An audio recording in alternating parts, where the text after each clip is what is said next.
Hello, Santiago amigos, and welcome to episode 17 of The Old Man and the CV. Today, we are talking about confidence and coaching with Hannah Satchwell. So let's get on with the episode. Hannah is transforming lives and businesses through coaching, mentoring, and learning and development. Prior to this, Hannah spent 15 years at Orbit Group, where she was head of future talent and learning. But she left last September to set up her own company. Hannah, welcome. Andy, thank you so much for that lovely welcome. It's always a pleasure to be chatting to you. So thank you for having me today. Left your corporate job 10 months ago and made the move. Can you tell our listeners just a little bit more about that and your career to give them some background? Yeah, sure. It was a really tough decision actually, because I really loved my job, but I totally believe in the power of coaching. I get such a buzz from supporting people to have breakthroughs that make a real difference to their careers and their lives, actually. So it was the pull of being able to do more and more of that which won out in the end. Have you have you come across the concept of ikigai, Andy? No, I haven't, but please tell Okay. me more. Wow, I found my ikigai. So ikigai, it's a Japanese concept, and it can be really helpful if you're thinking about a career change, as I know some of your listeners may well be today.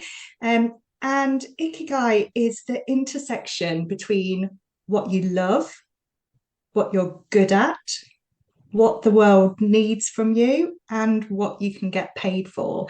And if you can find something that answers these four questions, you have found your ikigai. And I guess that's the big reason for my life change 10 months ago. I think we could all do with a bit of ikigai. Absolutely. I think that those four quadrants really sum it up, because whichever way you look at it, and the various people you talk to about, what's your sense of purpose, how do you contribute value, and we know that when you hit 50 onwards, it's those things that become much more important than chasing the career goals and the money and the corporate ladder, etc. And having that balance between the four sounds a very sound philosophy. Yeah, absolutely. It's not necessarily an easy thing to find that intersection of those four areas, but actually, if you can do so, I think what's the phrase? If you love what you do, you never work a day in your life. And actually, I guess that's what we're all aiming for ultimately, isn't it? To love what we do, love our jobs, and kind of really feel aligned to a purpose. You talk on your LinkedIn profile about helping someone sort of unlock their profile. How would you go about doing that? Yeah, so I guess it's really about unlocking potential. And I know I still haven't fully unlocked my own potential. I'm sure I never will. And I can probably put money on the fact that most people in the world have not unlocked their potential. So, what do I do to support the further unlocking of potential? Well, my business covers a range of professional and personal development areas, but I mentioned my absolute passion around coaching earlier. So let's focus on that for a minute, if that's okay.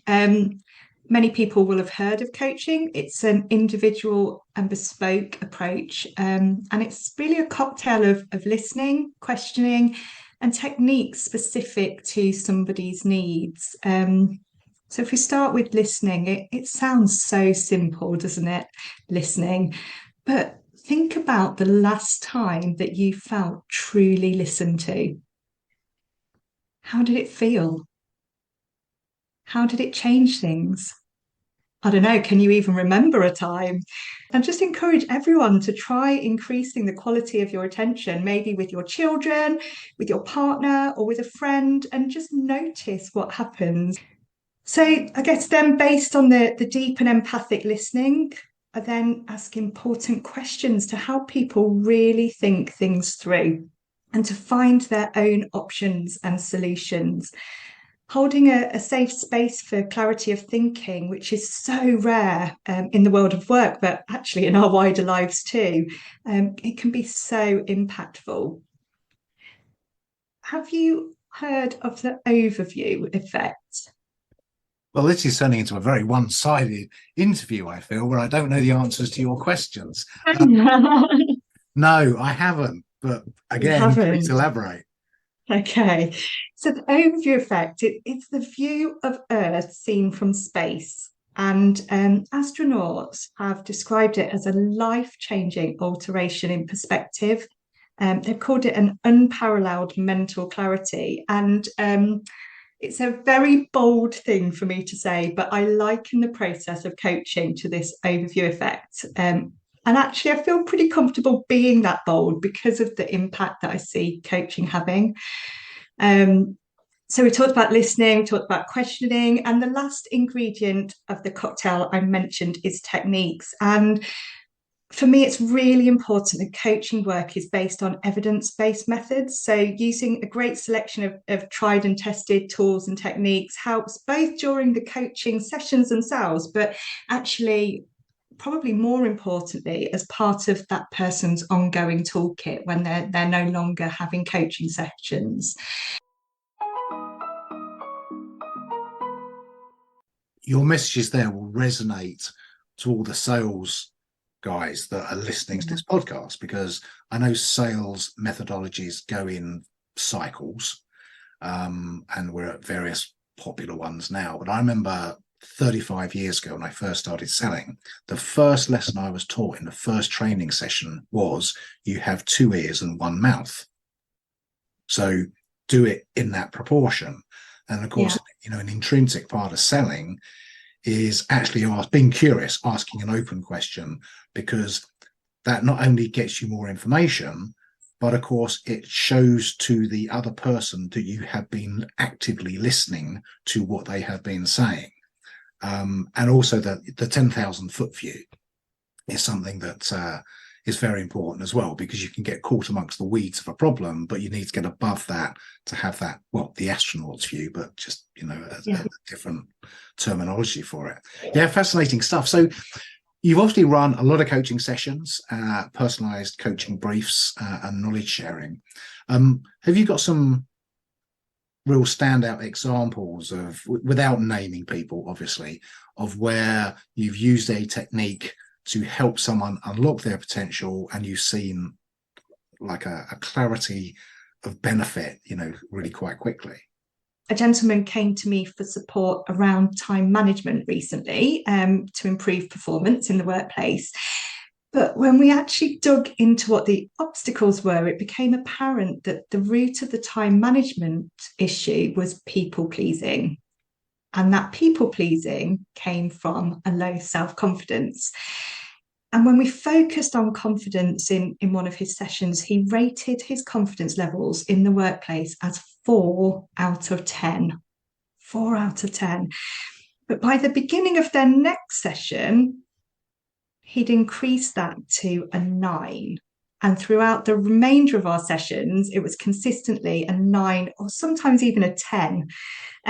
There's naturally wobbles, but he says that the difference now is that he knows how to quickly bounce back to those higher levels. So I could go on and on all day, Andy, on this answer, but that probably gives a bit of a flavour of especially how that kind of root topic of confidence tends to rear its head quite regularly. So that's really interesting, Hannah. So let's go back to the 4 out of 10, moving up to the 9 out of 10 in terms of confidence. Obviously, part of your session is to uncover the main top line topic. In this case, it was confidence. And then how to improve that confidence by looking at the root causes. Part of your coaching, I guess, is if you feel that confidence falling, what steps do you put in place to help someone rebuild that confidence from a 4 to a 9 when they're faltering? And that's all part of your sessions, I'm guessing. It absolutely is. And if I'm really honest, there's not a one size fits all straightforward answer, which probably isn't helpful for this context. But let me explain that a little bit more. I think the definition of confidence varies from person to person. So I'd really start with kind of exploring what does confidence mean for you as a person, explore the different contexts of confidence. So for this person, actually, their confidence in their family life and with their friends was much higher. There was a real dip in comparison in their work confidence. So that showed us where we needed to kind of focus, but also there were learnings from the confidence levels in the sort of higher level contexts that we could transfer. We then looked at all sorts of different tools and techniques. So when they do feel confident, what does that look like? Are there any limiting beliefs holding you back? And often that is a really big one, actually, Andy. We're not aware of these kind of subconscious limiting beliefs, but if we can unpick what some of those are and work through them, challenge them, bring them to the conscious mind, actually that can be really helpful as well. And sometimes with confidence, there are links to well-being and resilience as well. So do we need to look at, are you doing enough in your life to maintain yourself to be the best version of you that you can be? Some people, need more sleep. Some people need some quiet time. Some people need more social time. So what does that look like for you as a person?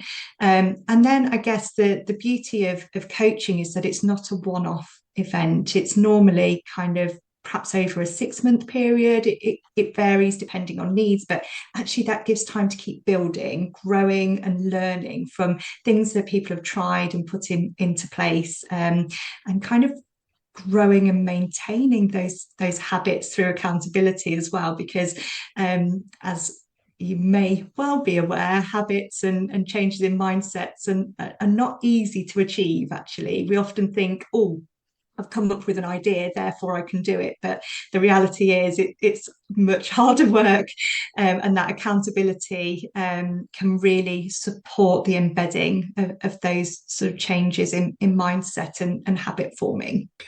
We've talked a lot about confidence, coaching, removing limitations, and sense of purpose.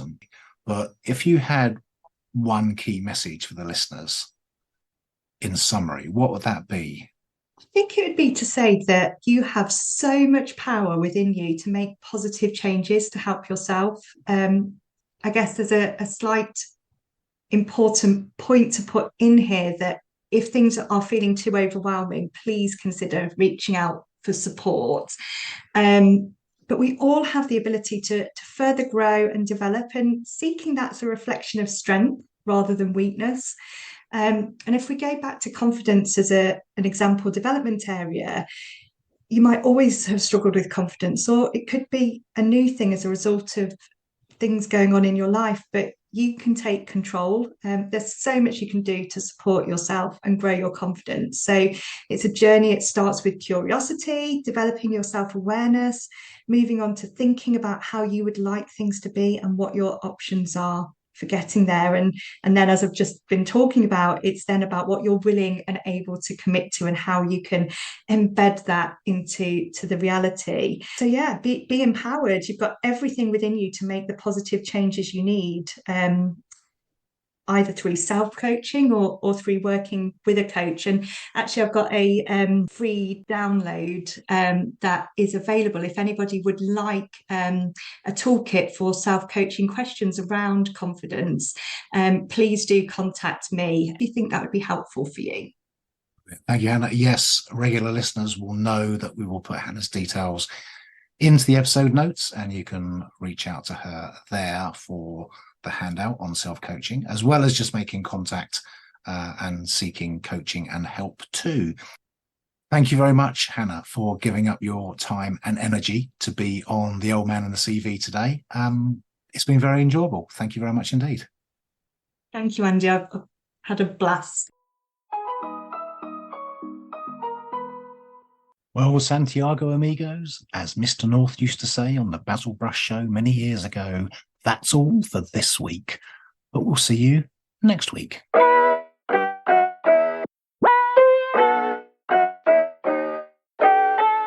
Just time for the credits. For the music intro and the idents, Abigail, Eva, Molly, One. This is an Almost Pro production for 23 Magic, copyright 2023. See you next week, Santiago amigos.